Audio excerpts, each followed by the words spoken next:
Hey folks, in this episode we will be talking about a character who is dealing with suicidal ideation. This is a comedy podcast and we may be making light of the situation. Comedy can be a way to deal with dark thoughts, but if you or someone you know is feeling up against it, please don't hesitate to reach out to someone. Call 988 here in the States or go to findahelpline.com. Needing help is not a sign of weakness, and we here at Lost on Lost want you to stick around. The world is a bigger place and a better place with you in it, and we love you.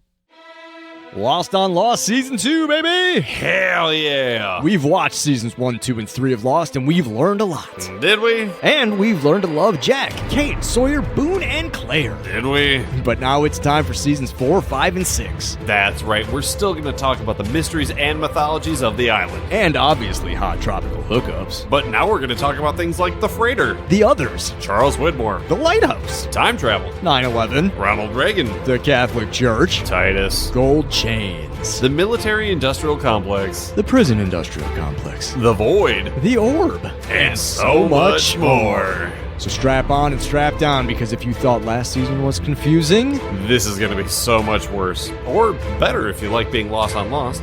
Strap on? you heard me. Welcome everybody to Lost on Lost. Hey, I am JP Russell, and I'm joined as always by a man who definitely knows how scripts are formatted, Adam Busher. That's me, baby. I went to the Kevin Heyer School of Script Formatting, and everything I learned ever turns out it's wrong. And now I know. And while you were attending that university, you had one too many Leinenkugels. Speaking of, we've got one too many Leinenkugels on the call. Welcome back, Jeff Leinenkugel. Hey guys, thank you. Thank you for having me. I appreciate it. Glad to have you, man. Glad to be here. It's been a minute since you've been on, but you did have a very specific stipulation last time. You said, I only want to be on again if I can have a John Locke episode.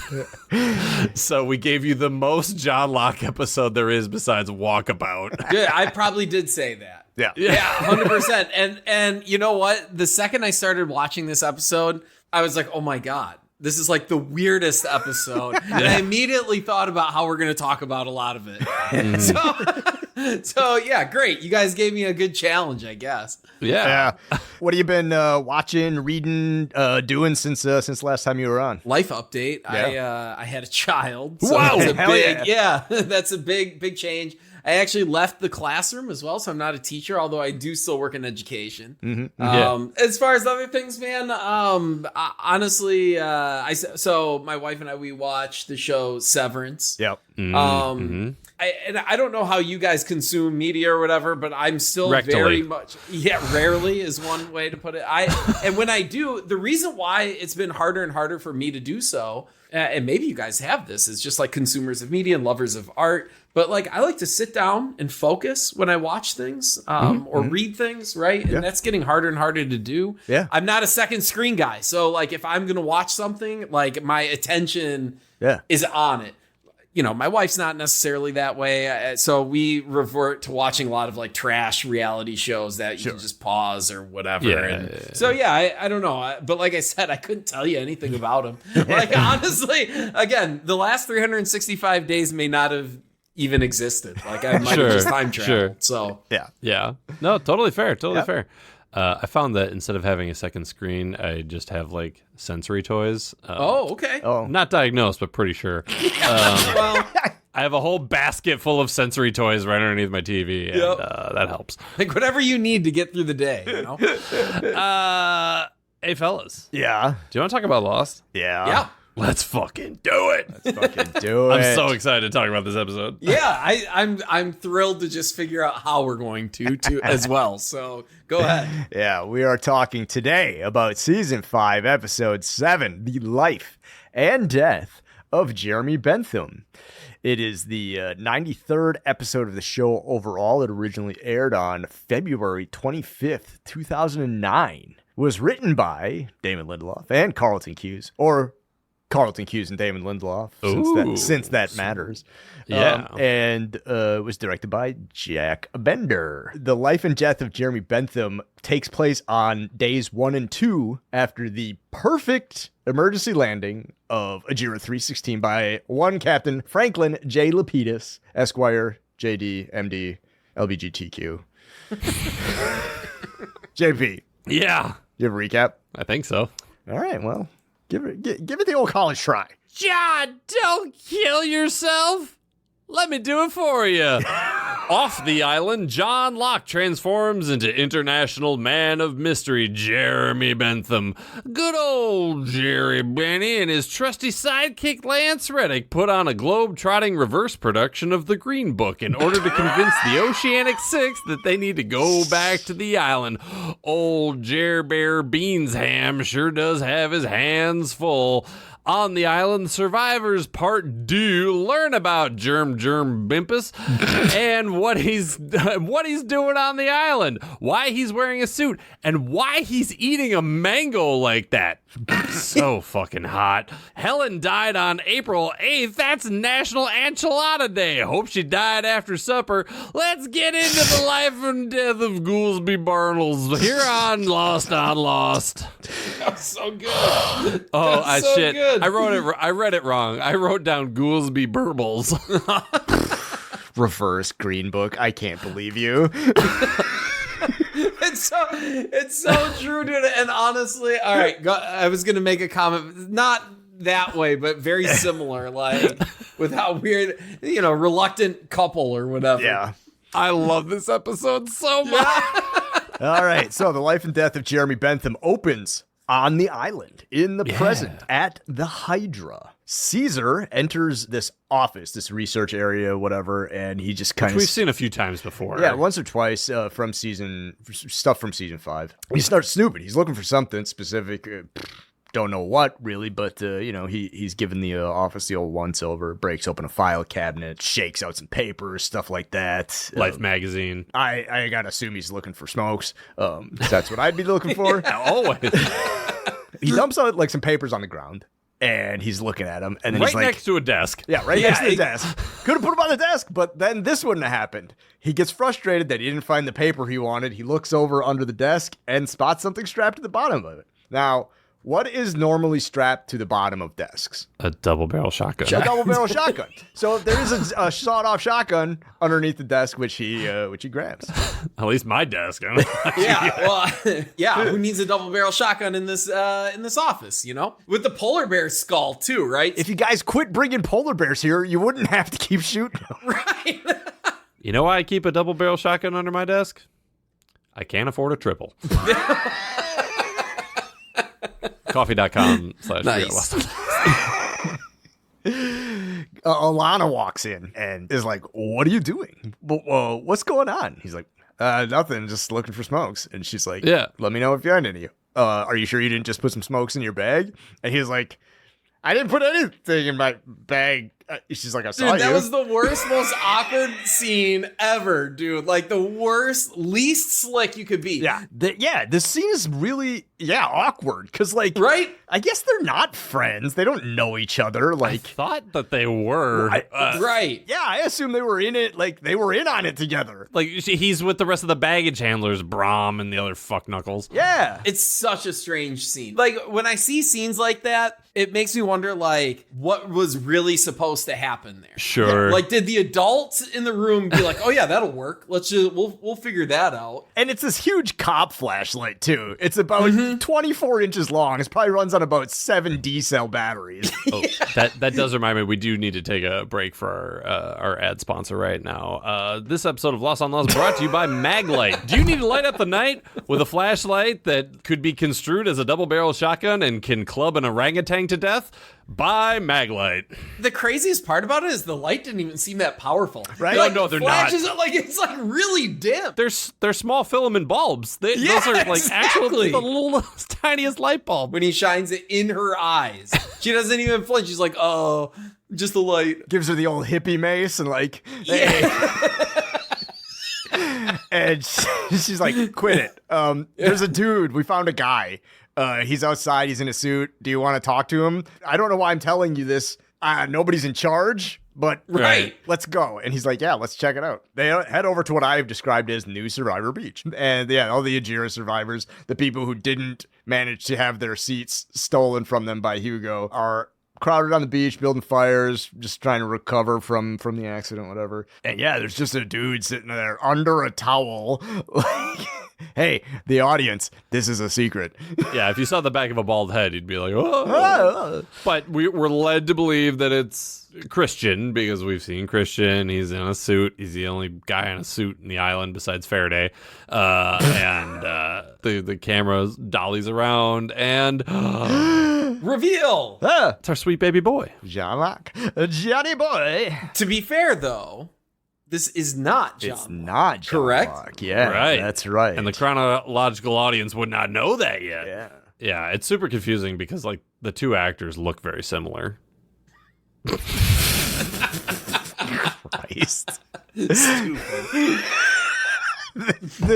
But yeah, the chronological audience doesn't find out that this is Flock until like the beginning of season 6, I think, is when it's finally revealed. So like they spend this second half of season 5 here believing that John Locke has been reincarnated somehow. And Yes.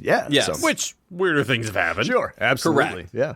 Crazy Island. You know, he learned to walk, or he got the use of his legs back last time he visited the island. This time, maybe it brings back from the dead. Who knows? The lost card comes through. I wrote down this is a super short cold open compared to most of the other episodes. Usually they run about 6 or 7 minutes before you get your title card. This is only like 2. Yeah. The next morning, Alana tells Flock that Son and Frank have taken one of the canoes, but they have some others here, and they're loading stuff in them or like looking at them. Like, Yeah, they're like getting them ready to hit the water. oh, I get, because Alana, I guess, is in charge of the baggage handlers, so they are going to go to the main Yeah, she island. has some sense of where they at least need to be. It's this episode has like made me realize that Caesar wasn't part of their crew. So yeah, like, I had no right. idea. so this the prepping these canoes is the baggage handlers are probably getting ready to head over to the to Foot Temple. It's my favorite dungeon in Zelda: Link to the Past. It's my favorite nightclub. We've said how useless a lot of these people in seasons 5 and 6 are, but like, okay, so Caesar's not part of that. He really is fucking useless to the story. It could have just been Scott or Steve or any old extra, but we gave him like a name. Right. Yeah, speaking part, a name, like, again, that whole scene is the weirdest thing. Yeah. Because it serves no purpose. Yeah, we really. don't know what he's looking for. He doesn't say what he's looking for. He doesn't find it. And it doesn't seem to matter that he didn't find whatever he was looking for. And on top of that, it's even crazier because if the whole goal was to get Ben a double barrel shotgun in the end, Ben knows it's there. Right. That's one of their main, that's their prison base, basically. It's probably got Ben's name engraved in it. Right. Yeah. So that's what I'm saying, the whole opening is ridiculous from a writing standpoint. When Ben wakes up, have him walk to the office and get his gun. Be like, all right, now that I'm pseudo-conscious and I probably have a concussion, better grab my sawn off. Right. Get the scattergat. Flock asks for a passenger list. She's like, Caesar has it. Again, don't know why. Alana tells him that nobody remembers seeing him on the plane. He says he doesn't remember being on the plane, but he does remember some other stuff. And she's like, well, what do you remember? And he's like, I'm dead. I remember dying.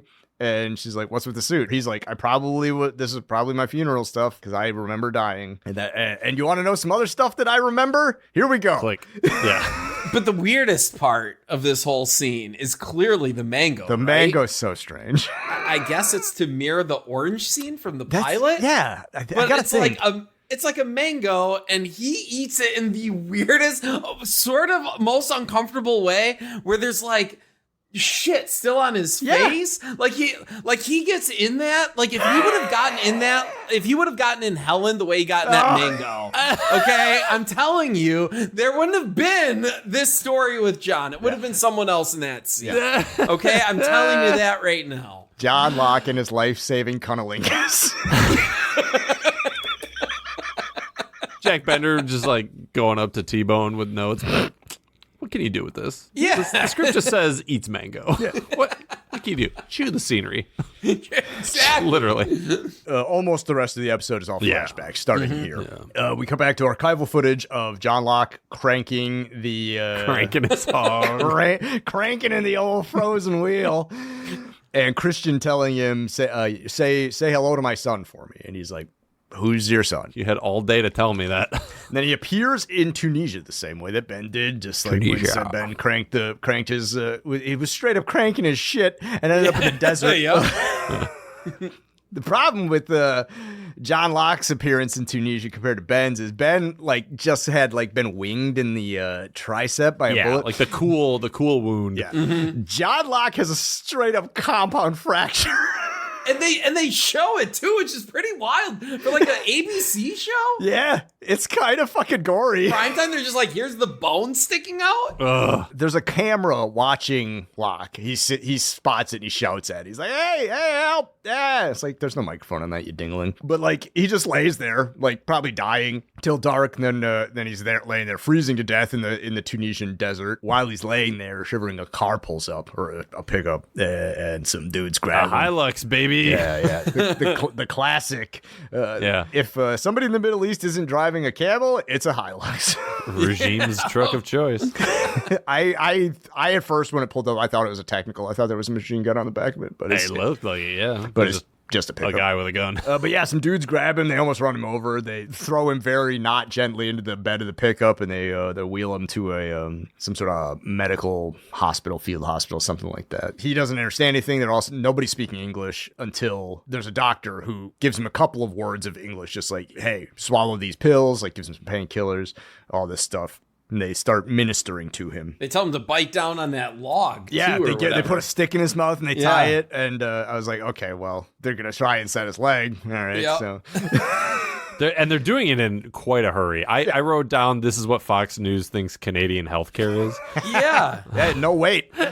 Not only in quite a hurry, but like the pants are still on. Yeah. Like that's like, I get it. It's like ABC, all right, like whatever. But like they don't even like the pants are still on. They're just like, well, like one guy will just set it. Dude, I saw those bones. Yeah. Like you're not, like that's not just a set it and forget it. That's a surgery. Yeah. Right. You got to get a stretch strap and a winch if you're going to try and do that just right here. And you're telling me this third world hospital doesn't have a scissors so you can cut the leg of his trousers off. Right. But yeah, welcome back to the show, Matthew Abaddon. Rest in peace, Lance Reddick. Abaddon watches them minister to him. They set his leg. It's pretty horrific. He finally passes out from the pain, I would assume. Because they did it so quickly, the pills did not have time to kick in. Yeah, exactly. No, those are quick release morphine pills. Oh. You know how they make those.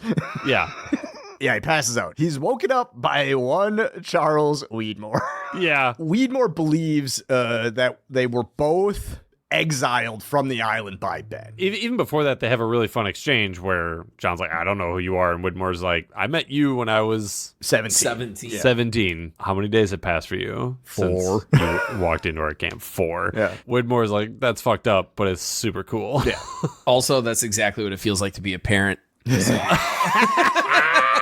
How many days have passed for you guys?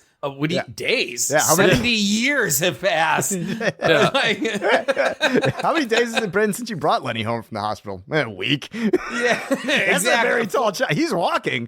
Yeah, it's been 4 long days, though. It's been years since we've had Jeff on the podcast. I'm like, that was like 6 months ago. That was 2 years ago. So time travel stuff. John, when he was time skipping, he met young Widmore, he met young Eloise, he met ageless Richard, all that stuff 4 days ago, and now he's here in Tunisia. And Weedmore is like, we were both exiled by Ben, so now we should team up. And Locke's like, I wasn't exiled by Ben. I was in charge. Like, actually, Ben helped me a little bit. He gave me some instructions on like what to do. I came back to save my friends. This was my choice. Yeah. It seems like Charles is a little taken aback, but he's like, oh, shit, well, I guess I had this pegged wrong. Doesn't matter. I'm still Charles Widmore. I'm going to do whatever. You still need to get back to the island, John. You're special. You've always been special. So you got to get back to the island because there's a war coming. Ooh. Mm-hmm. And if you're not back on the island, the wrong side's going to win.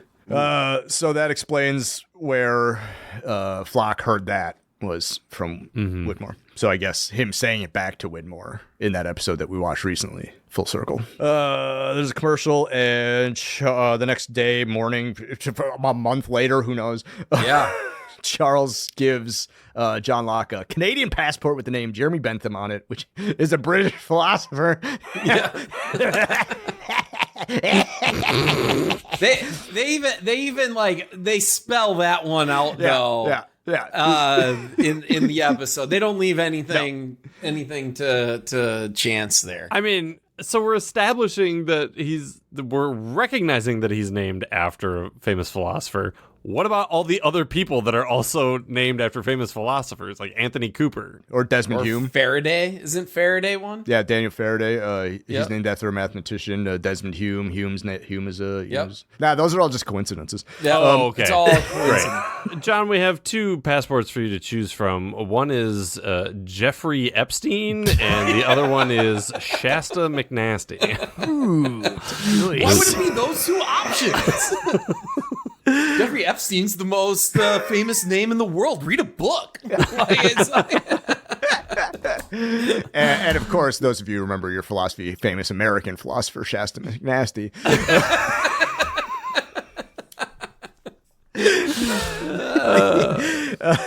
He gives him some cash too, and like the dossier of the Oceanic Six. He's like, "Hey, you're gonna have to convince them to go back to the island or whatever." I don't think they want to go back. None of them have said anything about what's really going on, how there's people left behind. They're like, everybody's dead. Yeah. So, you might have your work cut out for you. Here's my dog. This is Matthew Abaddon. He's going to help you out. He pulls up in a car and busts out the wheelchair. Again, it's one of the hospital ones. Yeah. It's not even like a nice wheelchair. Right, yeah. Like, Locke has never just had like a nice chair, I feel like, in the show.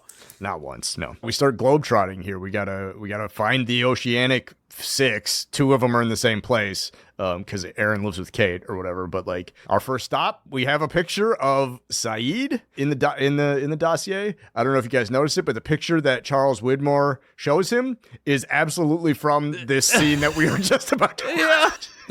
It's a picture of him on the roof pointing the thing, and they just took it the day they shot that scene. With the yellow shirt, too, and like same clothing and everything, I think. 100%. Absolutely. Yep. But yeah, we his first stop on this trip is Santo Domingo, the Dominican Republic, where we know that Saeed's working with a Habitat for Humanity-like organization. God, what can't he do? Right? Build Our World is what it's called. Yeah, Build Our World. Yeah, and they're putting together a school. Yeah, Saeed's there. He's and they have this conversation. He's like, I've been jerked around by Ben. I murdered a bunch of people. And now I'm just building a school. Now I'm trying to do good. My wife died. She got hit by a car. She was murdered, actually, technically. But yeah, I'm not fucking with the island anymore, John. Like, it's cool that you're alive and all that, but like, I'm out. I am so out. I couldn't be more out. By the way, John's gonna get rebuffed every time he, it's gonna be a running theme, right? Mm-hmm. But like, how weird would it be if you're just in Santo Domingo, Dominican Republic? You don't talk to any of these people. You don't even think John Locke's alive or like alive anymore. If you're Saeed, and then he just shows up and he's like, "You have to go back." I would tell him to fuck right off.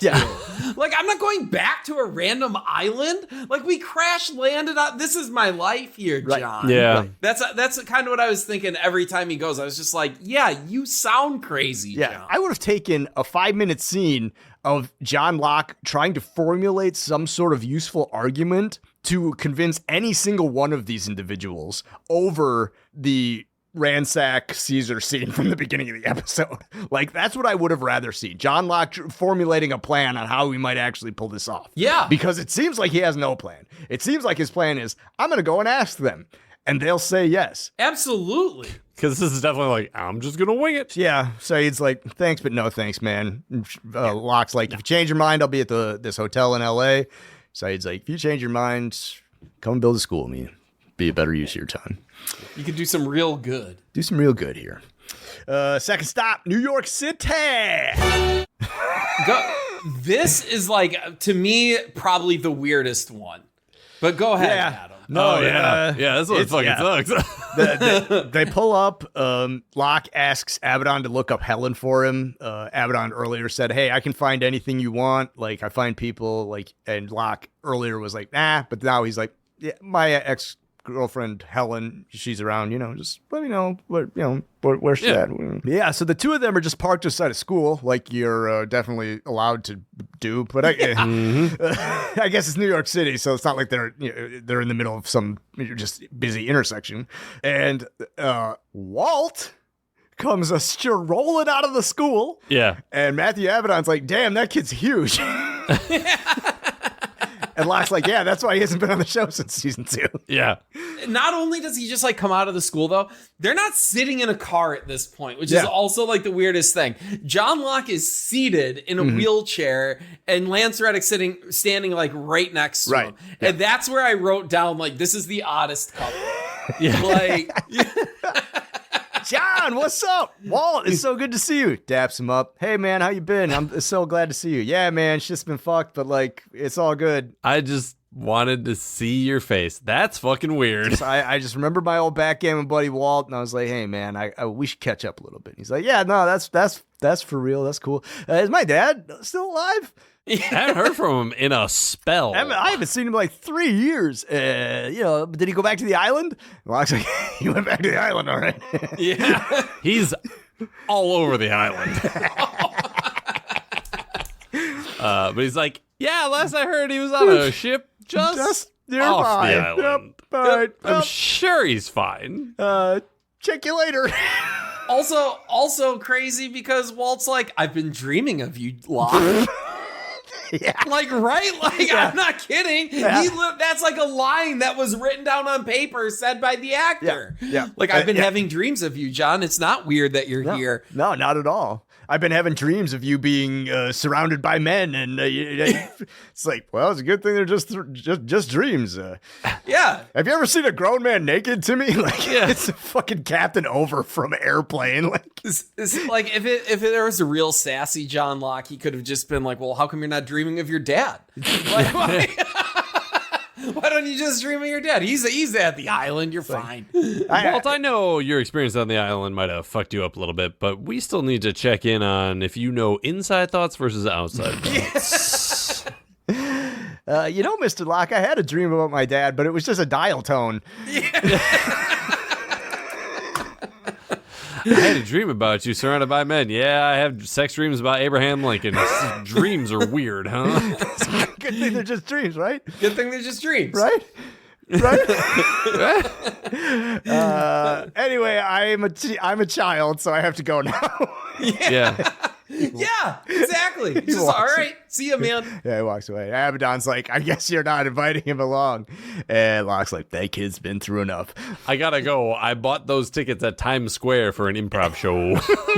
I also like how like the mandate is very clear. You have to bring them all back. Yeah. And John doesn't even try. He's just like, he's been through enough. We can't get this actor like under contract or something like that. So we'll let him be fine and we'll go focus on the other ones. A potentially very interesting character, Walt, suddenly grown up, 2 dead parents.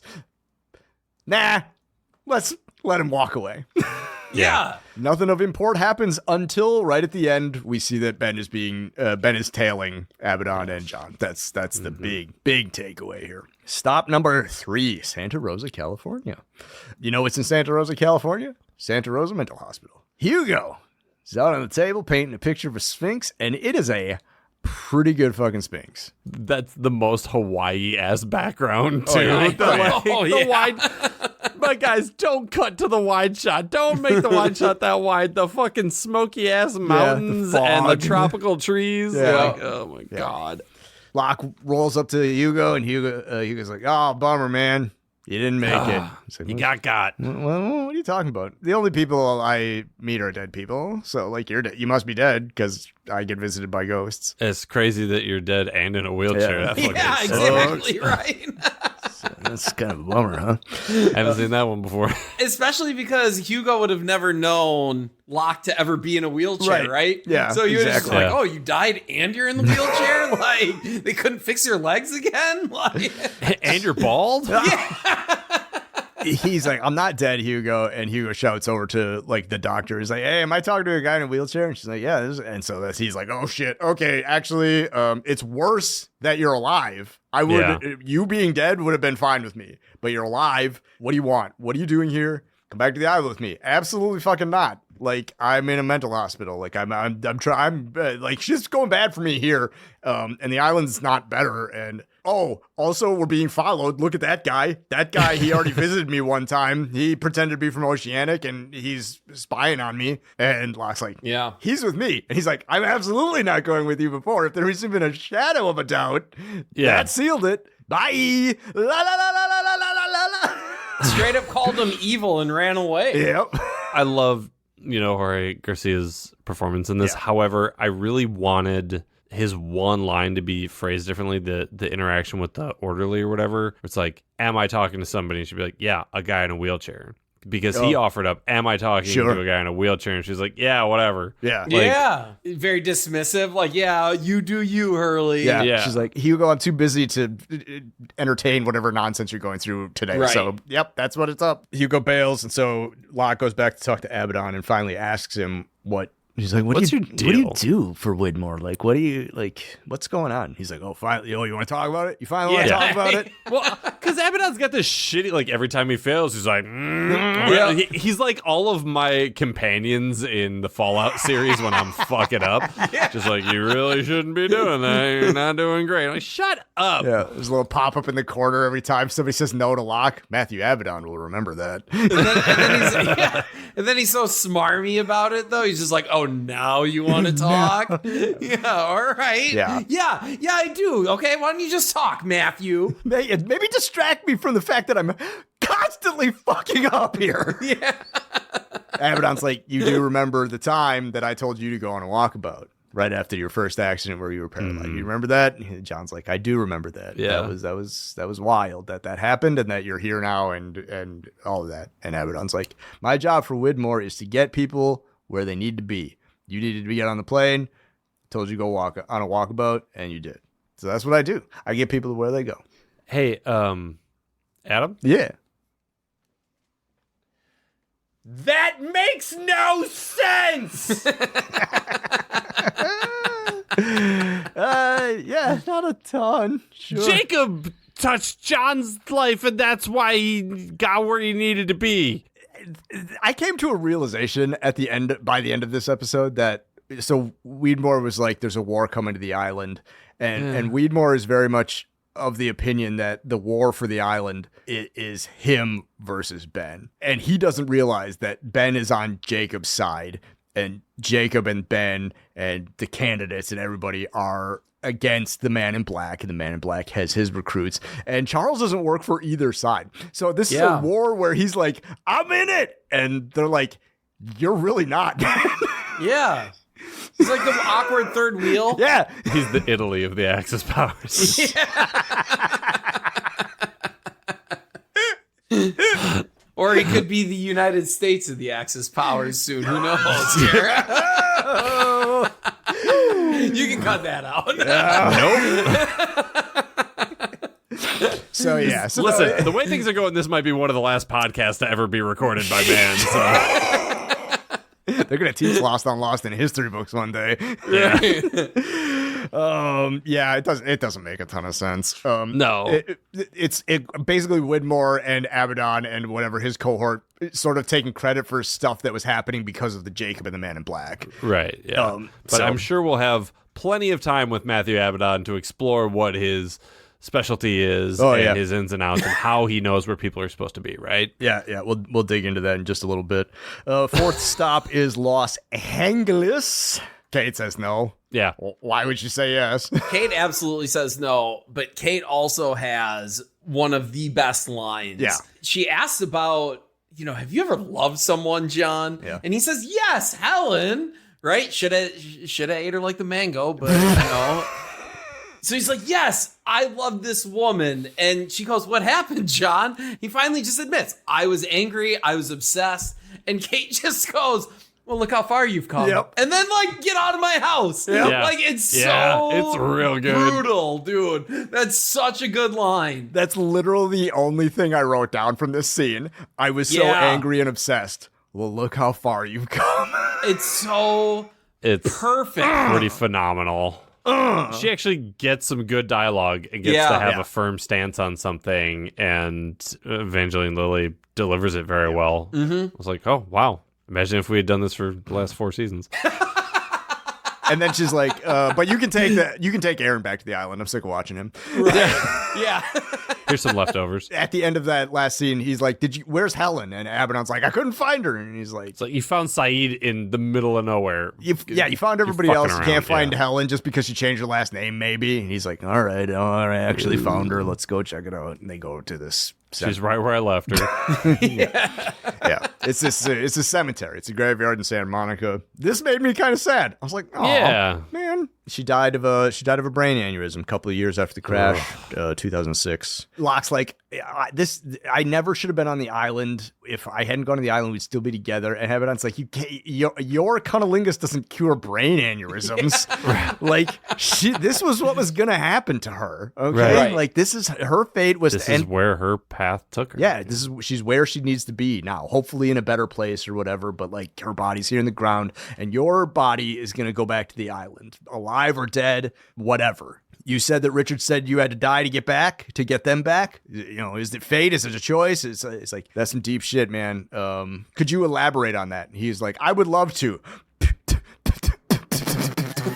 Yeah. Actually, Matthew's putting the wheelchair in the back, and as soon as he closes the trunk, the squib goes off. Yeah, And all the blood all and over it's the like window. a real. Yeah. Man, remember when we used to do real squibs and not just digital? Dude, it's a That great scene effect. was good because of those effects. Like, Oh, so you good. know? And when the window breaks, there's like chunks of body on there. I was like, dude, this is Like, great. yeah, like flesh and like shirt. Yeah, it was sick. For especially again, network television. Yeah. 8 p.m. on a Wednesday. Right? Like that's something that like is so hard to like fathom now. Yeah. You know what I mean? Yeah. Like how different TV was. Right in prime time. Yeah. I wrote down 28 minutes, 30 seconds. Something interesting finally happens. How dare you? But yeah, Abaddon gets shot by some unknown assailant, and Locke dives into the front seat and peels away. He doesn't get very far. Yeah, 2 car crashes back to back. Bang, bam. A car and then another car, and he is knocked unconscious. Do you guys remember Meet Joe Black when Brad Pitt gets smoked by 2 cars? Yeah. I think about that every time there are 2 cars in a car accident, or something gets hit by 2 separate cars. He slams the gas with his broken foot, Yeah, right? Yeah. He should be just screaming the whole time. What hurts? He wakes up in the hospital. Yep. And T2J, 29 minutes, 40 seconds. Wakes up, doesn't know where he is, looks around the room, and who does he see next to him? That face that you want to see when you wake up from a car accident. Old Jackie? Jack Shepard. Old Daryl Sack pervert himself.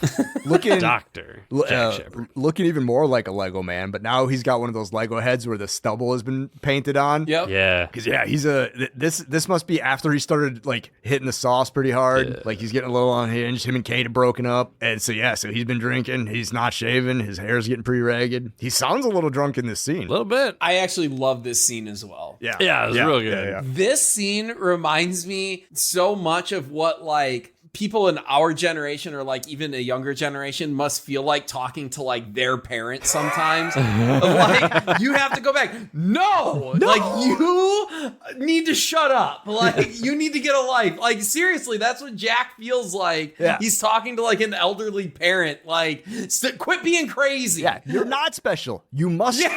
You're just a lonely old man. Yes. Yeah. That's it. Why can't that be enough? Why can't that be enough for you? You're not special. No, that's the exact comparison, yes. Yeah. He calls him delusional. Yeah, maybe these are all just delusions. All these thoughts about you being special and us having to go back to the island. It's all delusions, man. You're unhinged. Goodbye. Like you could say the same thing about someone that like to a parent that watches Fox News, right? I was just gonna say that. Yeah. It's literally that. That's what it felt like watching. And guys, I love that. Like, I love that for Jack and Locke. Yeah. Like, those two specific characters. Just as Jack is walking out the door and he's basically put John in his place, Johnny Locke's got one last card up his sleeve. He's like, by the way, your dad says hi.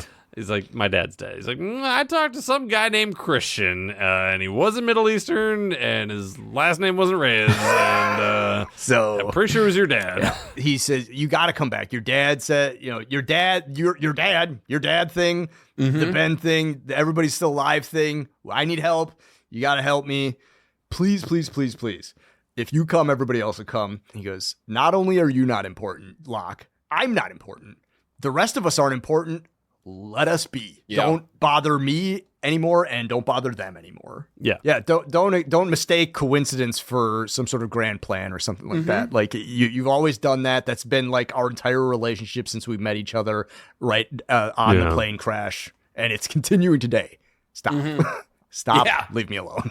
I am straight up, though, going to fly back and forth over the ocean now because you were talking to me. Yeah. So I was going to say, when does he start doing that? Because it's got to be relatively soon after. I'm pretty sure it's like right here. And in fact, we know it is, right? Yeah. Because later, Well, actually, we don't know it is. There must be some time in between then. There is some time that does span between the end of this scene and then the next scene. I was just looking on Lostpedia. Jack does say in There's No Place Like Home Part 2 that in between seeing John at the hospital after his accident and then John's suicide, about a month passed. Okay, gotcha. So there's about 4 weeks that span between here and this next scene where Locke he's despondent. He's reached the end of his rope. He's reached the end of his cord. Yeah. And he's writing his suicide note, the suicide note. Dear Jack, I wish you would have believed me. Stuffs it in the thing. The cell phone that Widmore gave me, he's like, if you need anything, just call me. He throws it away, never having used it. Yeah, there's another weird like Chekhov's thing, right? Like, here's the cell phone, dial 23 if you need me. Yeah. Okay. It was never even when Abaddon's killed. Right. You don't just dial 23. Hey, your man's dead. I need a new driver. Yeah. Right. Like, I need a new Chevy. Yeah. Send me another Crown Vic and another guy, please. Yeah. So he tosses the cell phone. He's feeling it. He's feeling it. This is the culmination of not just the mission to reunite the Oceanic Six, but his entire life. I was working on some social media stuff and looking up John Locke compilations on YouTube because it's the best way to get like condensed footage. Yeah. All of them are so tragic because it shows all of his pain and failings just in a 2-minute little music video with a sepia tone. And like, god damn it, when you condense it all down, when you boil down all of the shit he's gone through up to this point, it's really depressing. It's fucking tragic, man. Yeah. So we're definitely going to get into obviously like what the whole suicide thing. So like, it's hard to be laughing about it. Suicide is badass. Yeah. I mean, he's gonna hang himself. He's got an extension cord. He's still in a wheelchair. Like his foot's not all better. I even note here that his toes are really gnarly because we get a shot of him getting up and his fucking toes are like, he's got some jacked up toenails. It's brutal.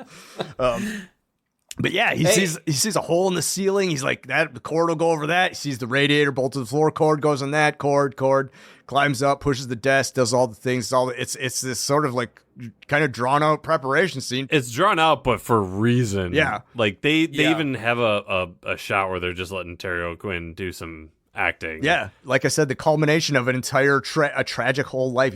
If you get 50-something years old and not a fucking thing has gone his way. Yeah, not one. And the crazy part is that this is our Locke. Like, this isn't Flock. Terry O'Quinn continues, right? But this is literally Locke, right? This is the actual literal end of the road for our sweet baby boy John Locke. And I imagine it was hard in real time to like wrap your head around it because we know that he pops back up because no one would have known yet. Right. That's not him. So I almost think that this takes away to some degree like the actual magnitude of the scene that we're watching. A little bit, yeah. Right? We've had that with Sun and Jin a lot, too. It's that Sun and Jin thing where in the episode in which they die, we are watching them in flash sideways. And it's like, so, okay, we're not going to miss Sun and Jin because we still get to see them, but they did die. When they're reunited, too, it's the same thing. It's like, well, we just saw them together. Right. Oh, and then they get reunited. Whatever. Yeah. I just saw them together. Like Charlie got his moment. Everyone remembers Charlie's moment, right? Yeah. It's one of the defining moments of the show. And I made that same mention, too. He was my lost forever in early season 4 episode because he appeared as a ghost too early.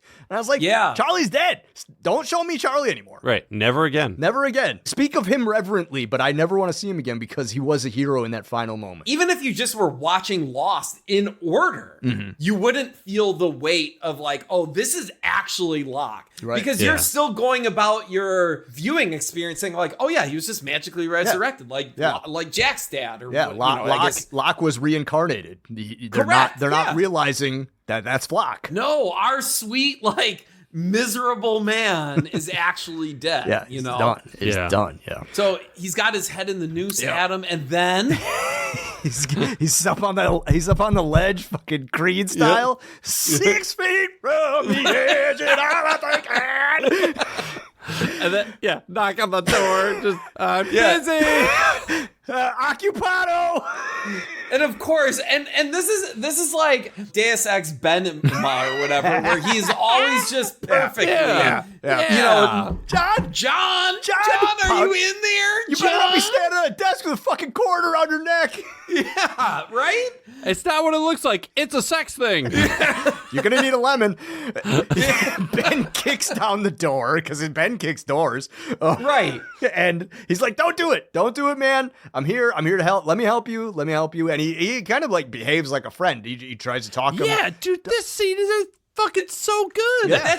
That's even worse, dude. It's even worse because that's John thinking for the first time that someone was there to just be like, dude, you don't have to do that. Like, we'll be okay. Right. Like, I care about you. Right. It doesn't matter if you're not quote unquote special. You're still important. Because you're important to me. You're my friend. And the thing is, Ben is a psychopath. So, I think that all of their back and forth, if it's not genuine, it's at least like, well, no, I do need Locke to be alive, and I do need to be very tender with him right now. And I think it's earnest as earnest can be for Ben. I honestly think that Ben was perfectly happy to let John live until John revealed to him that Jin was still alive. And that things weren't exactly the way that Ben had anticipated. Boy, sure hope we learn about this later, but we've seen some stuff after this. Why does Ben kill him? Yeah.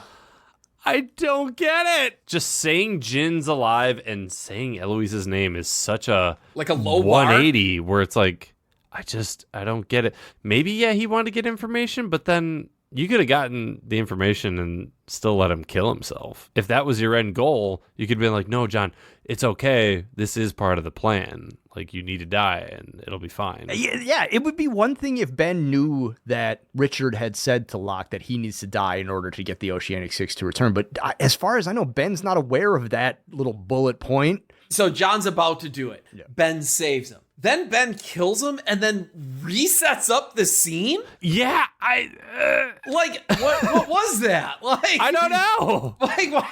After Ben kills Locke, once he's got all the information, he stages the murder to look like a suicide. He cleans up after himself with some spray and some gloves. He takes Jin's wedding ring and he leaves the room. I'll really miss you, John. Or I'll miss you, John. I really mean it. Then why did you kill him? Apparently, he's not aware of the note that eventually is found by a Jack, which then uses. So it's, again, there's a lot of why coming off of this scene. Oh, there's a commercial. This is where Ben stages the suicide, blah, blah, blah, blah. And then once Ben leaves the hotel, we cut back to the present, back to the Hydra. Back to the office. Caesar's in there still doing some whatever. And John comes in and he's just like, hey, my notes would literally say blah, blah, blah. he talks about, Hurley disappearing and other people disappeared. Yeah. I really wanted him, since he was in the office and we've established that he's been rummaging around, to be like, here's the picture of that guy. Right? Wouldn't that be, like find the 77 recruits photo with Kate and Hugo and Jack in it. Like, right. Find a picture of Dharma security heads through the years, and there's a picture of Sawyer. Like, right. Yeah. Yeah. I don't know. What a missed opportunity. Yeah, exactly. Yeah, he's like, I don't know what happened to those people. Everybody on the plane is accounted for. There are some injured people down here, and everybody else at the beach, and then those couple of people disappeared. And Locke's like, oh, there were some injured people? He's like, yeah, come check it out. We got a little makeshift hospital going on. Come on down. And they go down there, and in one of the cots is living bruise Ben Regale Linus. Right. And Caesar's like, do you know that guy? He's like, oh, yeah. That piece of shit, that guy, he choked me to death. I should have easily been able to fight him off, but I was very sad at the time. Lost. That's it, man. The life and death of Jeremy Bentham. Holy shit, what a ride. Holy shit, we got there. Finally. My God. We're in. JP, do you think this was more meaningful than Jughead? Yes. Okay. Not as I have more questions than I have answers. Sure. But, well, let's get into it. Yeah. Did we like it? Was it good? That's what we're here to answer at the end of this episode. You can hate something in the rules.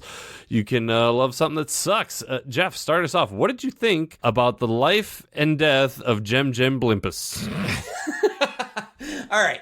I don't know if I like this episode. I just think it's very different for like a Lost episode. Sure. The vast majority of it's in flashbacks. It's also a weird episode in the sense that there is almost no forward momentum, or it doesn't feel like we're moving forward at all. Sure. Right, yeah. And I mentioned this before. It's almost like it's reminiscent of like the Christmas Carol or something. We're like seeing the last vestiges of someone's life.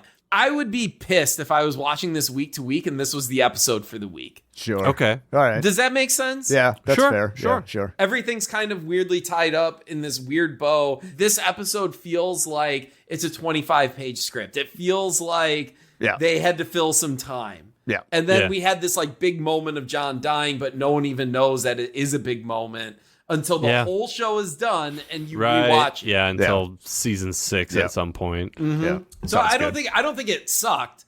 I just think it's weirdly different from like the rest of the show. Sure. That's fair. JP, what are your thoughts? I have the exact same thoughts as Jeff. However, I'm going to look at it through a different lens. I fucking love this episode. Okay. I recognize that there's a bunch of bullshit in it. Not understanding why Ben killed John. I don't fucking get it. Most of Lance Reddick stuff, I don't fucking get. We've watched the show out of order, and recently I feel like we've gotten so many episodes that have no character moments in them at all. We have been dry of that shit for so long that the scenes where Locke got to it was a singular focus. He got to have the same conversation with characters that we know and love, and we get to see people act. Mm-hmm. And for that reason, this episode was like really refreshing for me, because I was like, damn, we weren't jumping all over different plot lines. We were basically, centered on one storyline, and we got to see characters interacting on a character show. Yeah. I was very entertained by it. Would I be had I been watching this in chronological order? I don't know. I'll never know. But watching it in this order, I was very entertained by it. Cool. Adam. I am directly in the center between the two of you. I thought the first half of this episode was boring as shit until the Kate scene, and then from there it beat so much fucking ass. I was having such a good time. It was almost like on a downward trend from the moment the episode began until I was like, okay, yeah, they said no. Yeah, they said no. Yeah, they said no. And then Kate was like, you pathetic loser. Like, what the fuck? And I was like, hell yeah, Kate. And then hey, Helen's dead. I'm going to get shot. Oh, car accident. Hey, Jack says you're not my dad. No one will ever be my dad. I wish I had a real dad. You're right. Yeah, until about 22 minutes into it, I was like, man, we're going to have to find a way to make a meal out of this. And then the second half of it, I was like, fuck yeah. So yeah. This is popping off. Yeah. No. So I guess that makes it an average for me. Okay. Yeah. We're all over the place, but I like it. I feel like we've covered all the angles of this motherfucker. Yeah. Okay. Well, you guys want to hand out some awards? Yeah. Yes. Yeah. Let's do fucking do it. Let's start with our MVP, the Lost MVP. Who's your favorite? Who's the best? Who's getting the gold star for the day? Who's on top of that podium? Jeff, start us off here. I got two. The first one is going to be Lance Reddick. Like, listen, I get, like, his parts were weird, but he has some of the, like, best deliveries, too. Sure. The scene of his like death is very awkward because they show like a 2-second clip of him like laying on the ground and his eyes are open, so he's just like and then, like I don't know, I love because he had a fun, he was like, okay, I'm gonna get in this position here and then go ahead and just film me, guys, and he's like, I'll hold it, ready, go. It reminded me of the way that Peter or like any character in Family Guy falls down and their one leg is always folded over. Yes, that's exactly right. That's why it's so good. It didn't need to be there. No, we knew he was dead. No, let's get this shot of him in an awkward position with his eyes open. Yeah. Great. Yeah. Got it. Beautiful. Right. And then my second MVP is going to be Kate. I loved Kate in this episode. I love Kate in a lot of her episodes. Sure. But I like Kate and Jack really felt like the kids standing up to their dad in this episode for the first time. And I really liked it. Sure. Yeah, totally. JP. I'm going to give it to Terry O'Quinn. Okay. Between the Helen cemetery scene and then the entire motel room suicide scene, he does some pretty phenomenal acting. There's a shot where the shot is on Ben, but we hear Locke talking, and he's legitimately doing that sort of like quivering that your voice does when you're like crying, but you're trying to force words out. Yeah. He had to do a lot to get through that scene and not make it seem cheesy. Melodramatic. T-Bone, man, just coming through with those acting chops. For sure. Adam. Kate and Jack. Those two scenes, again, Lost is at its best when it remembers that it's a character show, and you have Kate pointing out John's complete lack of self-awareness, kind of like pot calling the kettle black sort of thing a little bit. Sure. But, if this is a found family, there's generational trauma there. She's trying to break that cycle. Like, instead of behaving like John and not being self-aware and all that stuff, like he's still lacking all that, and she's trying to be better. She's kind of fucking failing at it, but like at least she's aware. And then Jack is spiraling. Yeah, he's doing fine. He knows. He recently lost Kate. He recently back on the booze pretty hard and on the pills, and he's starting to spiral out. He's been seeing his dead father, and then all of a sudden his live sort of frenemy John Locke, who he thought he left behind, is here and tells him he's got to come back. No. And he saw his dead father as and well. He's telling him that, like, you saw my dad too, man. Everybody's seeing my dad. Fucking Sawyer saw my dad when he was still alive. Everybody's got a relationship with Christian except for me. And that's all I wanted was a father. Tell that bum he never gave me a birthday card. So those two scenes kicked ass for sure. Kate and Jack, Cool. Flip side of the coin? Yeah. The Lost Forever. Yeah. Who sucks shit? Who didn't we like? King suck a shit mountain. Who's out here fucking up? Jeff, start us out with your Lost Forever. JP kind of mentioned this before, and we shouldn't pick on child actors, but Walt. Sure. I think that whole scene doesn't work. No, I agree. I just think the whole scene of Walt doesn't work, and we kind of recapped it in this episode, like how it could have worked. Like, you could have talked about the light. You could have talked about how he's off the island so he grows. There's so many ways where it didn't have to be this awkward old man looking at a kid in school and then like having hey, I dreamed of you. Gotta go. Right. Like, I don't know. I just think that whole scene doesn't work, and I would have gotten rid of that whole scene. Yeah. Because I would take it out. Yeah. Hey, Matthew Abaddon, drive me over to the high school where my former best friend is going to school and is in the 9th grade. Right. Very straight. For real. Okay. Very good. You want to play a game of backgammon real quick? Real quick. I got the travel set. It's got magnets. JP, what do you think? I'm here to settle the score. I want to change it to Walt now after that argument, but I don't think I can do that. Alana, I think, has got to take it. I want to give it to Caesar. It's not Caesar's fault. It's the writer's fault for not doing anything Caesar with that. Anything to do. Yep. But just, I'm reminded of how useless the both of them are to everything. Just whatever. The engine of the story. Yeah, if I got to give it to one, I'm giving it to Alana, but if there's room, I'm giving it to Caesar. There's absolutely room. Okay. Alana and Caesar. Adam. Weedmore. Yeah. Trying to tag into a war that he's absolutely not a fucking faction of. He's not going to be an element. Like, he's really just getting in the way of the main conflict, which is the big, like, Jacob versus his brother thing. Sure. And Weedmore's just like, hey, hey, pilots, hey, pew, pew, pew. Yeah. I'm going to get the island because I need it because Ben kicked me off of it years ago and I'll have a grudge. Jake with the Man of Black, like, dude, that doesn't matter even a little at all. Idiot.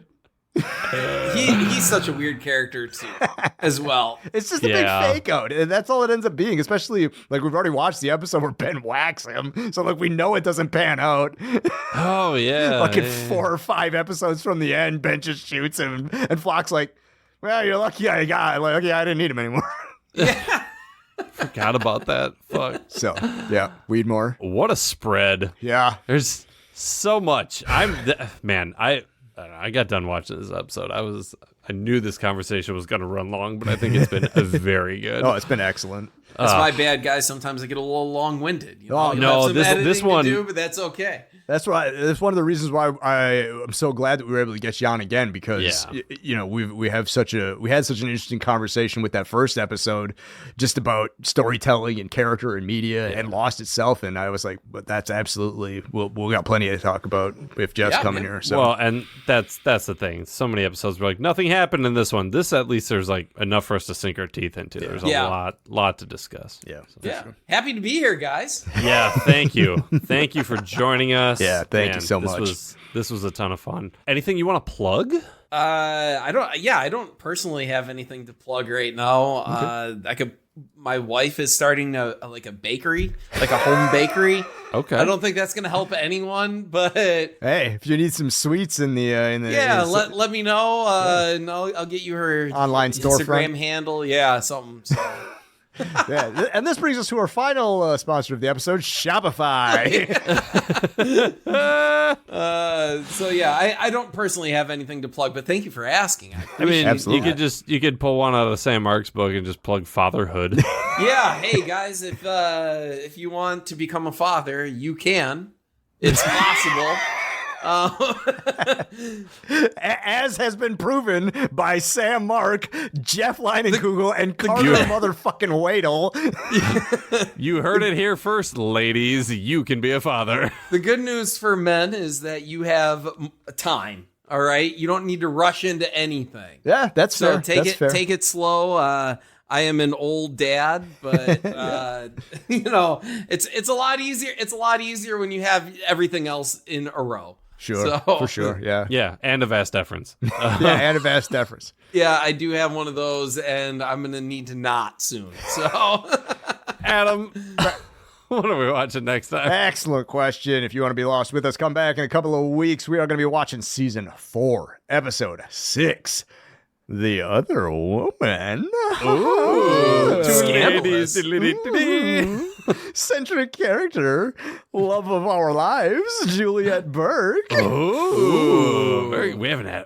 Christ, it's been a long time since we had a Juliet episode. Yeah. So The Other Woman. Holy and folks. And this guest has been a long time coming. And honestly, had we put more thought into it, he would have been on like way sooner.